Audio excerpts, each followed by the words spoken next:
ఇదేనండి ప్రభుత్వ విధానము? ఇదేనా తెలంగాణ ప్రజలకు మార్పు తీసుకొచ్చింది కాంగ్రెస్ ప్రభుత్వము? ఇదొక అంశము. రెండో అంశము, పాలిటెక్నిక్ ఐటీఐ కాలేజ్ విద్యార్థులందరూ కూడా చాలా స్పష్టంగా ఏమడిగినారు, దానికి మంత్రి గారు ఏం సమాధానం ఇచ్చినారు తెలుసా మీకు? మళ్ళొచ్చే టర్మ్ వరకు మేము ఉంటామో గ్యారంటీ లేదా బాబు, నన్ను ఎట్లా చెప్పమంటావు అని చెప్పేసి మంత్రి గారే ఆన్సర్ ఇస్తే, అరే ఎక్కడ పోతుందండి ఈ ప్రభుత్వం యొక్క విధానం? నాకు అర్థం కాదు. ఏం తమాషాల చిన్నపిల్లాటన ప్రభుత్వం నడిపించడం అంటే వీళ్ళకి అర్థమవుతలేదు నాకు. అరే మొత్తం తెలంగాణ రాష్ట్రాన్ని భ్రష్టు పట్టిస్తున్నారు కదా, నాకు అర్థం కాదు.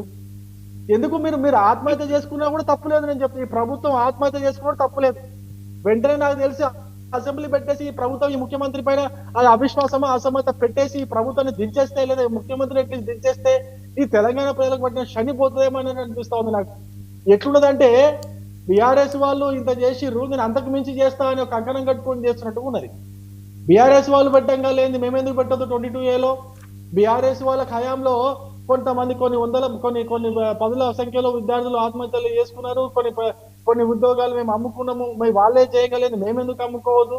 కొన్ని వందల వేల ఎకరాల భూములు బీఆర్ఎస్ వాళ్ళు అమ్ముకున్నారు, వాళ్ళ పేర్ల పట్టాలు చేసుకున్నారు, మేమెందుకు చేసుకోవద్దు అన్న ఉద్దేశంతో ప్రభుత్వం నడిపిస్తున్నట్టుగా అనిపిస్తున్నది. అంటే ఆ బీఆర్ఎస్ కేసీఆర్ యొక్క వారసత్వాన్ని వీళ్ళు నడిపిస్తున్నట్టుగా ఉన్నది, కానీ ఎక్కడ కూడా మార్పు ఏమైనా కనిపిస్తుందా? నాకు అర్థం కాదు. ఏమైనా మార్పు కనిపిస్తా ఉందా?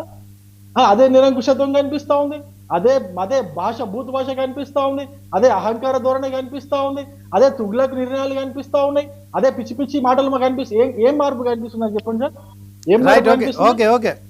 రవికుమార్ గారు,